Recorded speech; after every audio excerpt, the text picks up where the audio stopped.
আসসালামু আলাইকুম। চারাগাছ বিক্রয় বাজার থেকে আপনাদেরকে জানাচ্ছি আন্তরিকভাবে শুভেচ্ছা অভিনন্দন। আজকে মরিচের একটি অন্যতম জাত নিয়ে কথা হবে। এটি হলো অ্যাগ্রো ওয়ানের ধূমকেতু। এই মরিচ সম্পর্কে অনেকেই জানেন, অনেকেই জানেন না। মরিচের যারা ধূমকেতু মরিচ চাষ করতে চাচ্ছেন তারা অবশ্যই আজকের সম্পূর্ণ ভিডিওটি আগে দেখে তারপরে সিদ্ধান্ত নেবেন আপনি ধূমকেতু করবেন নাকি করবেন না। ঠিক আছে, আমরা ভিডিওর মধ্যে চলে যাই। ধূমকেতুর কিছু বৈশিষ্ট্য বলি আমি। এটি কিন্তু একবারে গাঢ় সবুজ না। যারা গাঢ় সবুজ মরিচের মনে করে এটা করতে চাচ্ছেন তারা কিন্তু ভুলে ওইটা করবেন না।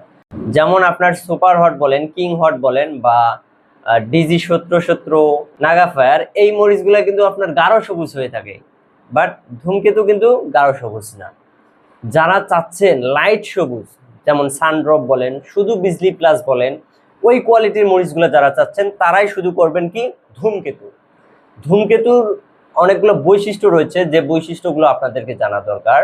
তার মধ্যে অন্যতম বৈশিষ্ট্য হলো এটি আপনার ভাইরাস জনিত রোগ, পাতা কুঁকড়ানোত রোগ এবং ঢুলে পড়ে যাওয়া রোগগুলো নিজে সার্ভাইভ করতে পারে। পাশাপাশি এটি আপনি সারা বছরই লাগাইতে পারবেন।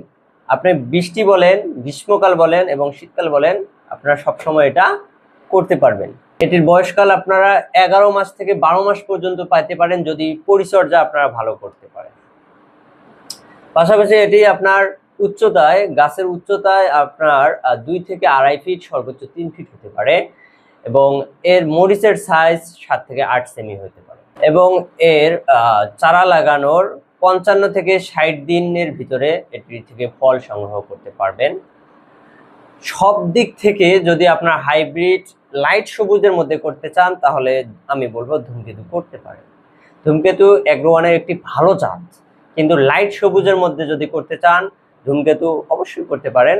যারা ধূমকেতুর চারাগুলো খুঁজতেছেন বা ধূমকেতুর চারা লাগাতে চান তারা আমাদের কাছে নিতে পারেন। আমরা বাস এবং কুরিয়ার মাধ্যমে অল বাংলাদেশে ডেলিভারি করে থাকি।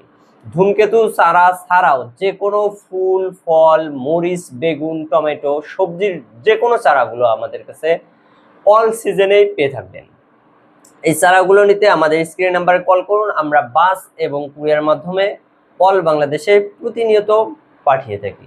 শীঘ্রই অন্য কোনো ভিডিওতে আবার অন্য কোনো বিষয় নিয়ে কথা হচ্ছে। সে পর্যন্ত ভালো থাকবেন, সুস্থ থাকবেন। আল্লাহ হাফেজ।